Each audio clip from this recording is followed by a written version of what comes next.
Hello Libra, Sun, Moon, Rising, and Venus signs. Kamusta kayo? Sana po ay nasa mabuti kayong kalagayan. Welcome back po sa Star Tarot at kung bago kayo rito, welcome din po kayo. Please subscribe, like, share my videos, and leave me a comment kung naka-resonate po kayo. Thank you.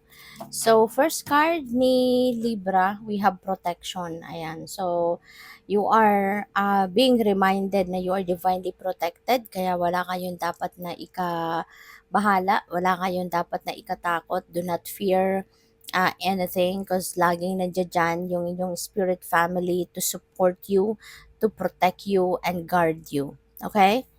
So, what else? We have rejoice. Wow. So, maganda.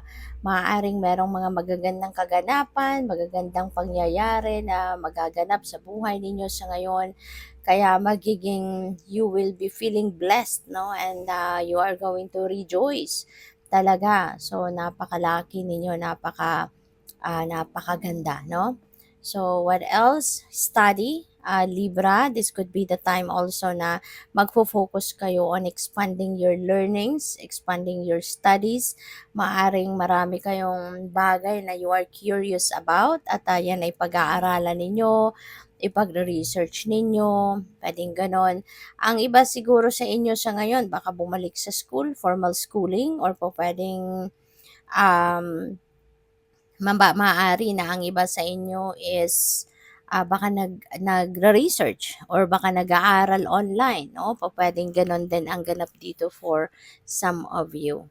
So, that's good, no? Kasi you never stop learning. You never stop to develop, diba? Yourself, your talents, your skills, mga ganyan. So, by the way, maraming salamat for subscribing. And if you haven't subscribed yet, subscribe na kayo. And also, maraming salamat din for not skipping the ads. Malaking bagay yan sa akin. And also, please click the join button sa baba ng video kung gusto ninyo na mag-join kayo sa membership. Okay? So, what else? We have the moon energy. See, the moon is about dreams. It's about intuition. This is a reminder para sa inyo, Libra, na always listen, follow, and do whatever is being sent to you sa inyong mga sa inyong intuition kasi guidance yan ng universe para sa iyo, yung mga information na nandiyan diyan gabayan sa iyo, no, ng divine. Kaya ano yan, lagi mong pakinggan at lagi mong sundin, okay? At kasi yan ang magdadala sa iyo sa kung saan ka dapat mapunta, yan ang magdadala sa iyo towards kung saan man yung makakabuti or ano man ang makakabuti para sa iyo. Alright? Pay attention also to your dreams kasi minsan ginagamit din ni universe yung inyong mga panaginip para maghatid din sa inyo ng gabay. Kaya pay attention kayo sa inyong mga panaginip. Kaya kung ano man ang mga napapanaginipan ninyo, kung ano man ang naaalala pa ninyo na nilalaman ng inyong panaginip, pagising ninyo, make sure na isulat ninyo agad yan, bago pa ninyo tuluyang makalimutan. Write them down on paper at hanapin ninyo ang ibig sabihin nito, i-google ninyo yan. Ang dami-dami na online nang nag-explain ng mga dream meanings. Okay? Para mahanap ninyo yung um, mensahe ng universe sa'yo. We have strength.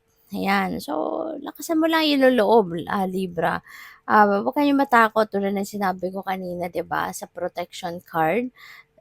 You are always protected, no, and guarded. Kaya wala kayong dapat na katakutan. Wala kayong dapat na ipag-alala. Huwag kayong ma-stress, 'di ba? Lakasan mo lang ang inyong loob. Instead na matakot ka, mag-focus ka sa pagkakaroon ng lakas ng loob. Kasi mas yun ang dapat ninyong gawin, no?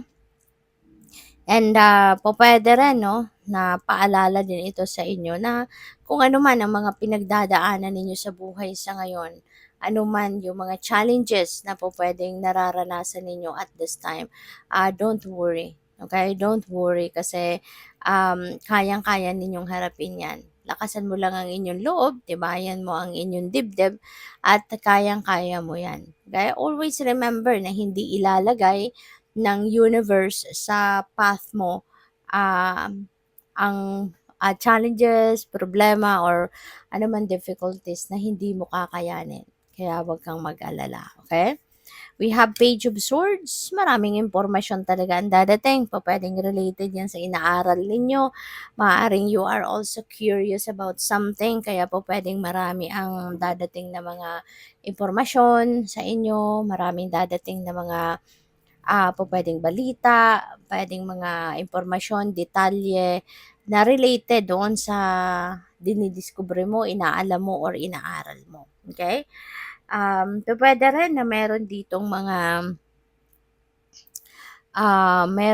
mga tsismis na puwedeng dumating. So, pagdating sa mga gano'ng klase 'no, kayo ng bahala diyan. Use your own judgment and discernment, sa sitwasyon na 'yan. Kayo na ang bahalang mag-figure out 'no, kung ano yung ano ninyo, kung ano yung, magiging tawag dito, kung ano yung magiging reaksyon ninyo sa mga tsismis na pupuwedeng matanggap ninyo, 'no? So, mag-iingat lang sa mga reaksyon, sa mga pupuwedeng komentaryo na bibitawan ninyo kasi you never know kung ano yung purpose 'no, ng naghahatid sa inyo ng tsismis na ito, okay? So, what else? We have Three of Wands. Magta-travel.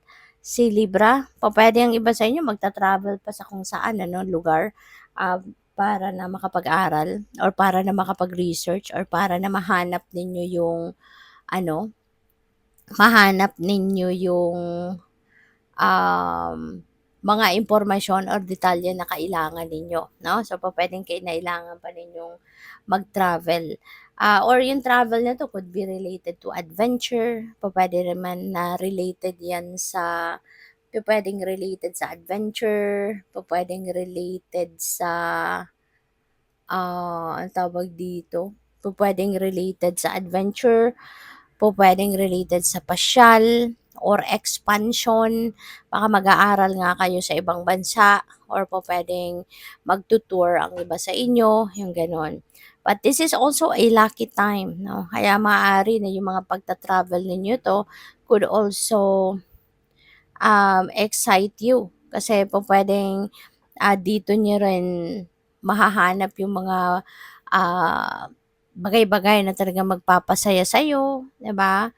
May mga madidiskubre kayo na mga bagay na maaaring ngayon niyo lang, makikita, ngayon niyo lang mai-experience yung mga gano'n. So, this is, time wherein magiging masaya ka din, magiging exciting ito para sa'yo. So, good luck. Thank you for watching. Love and light. Namaste.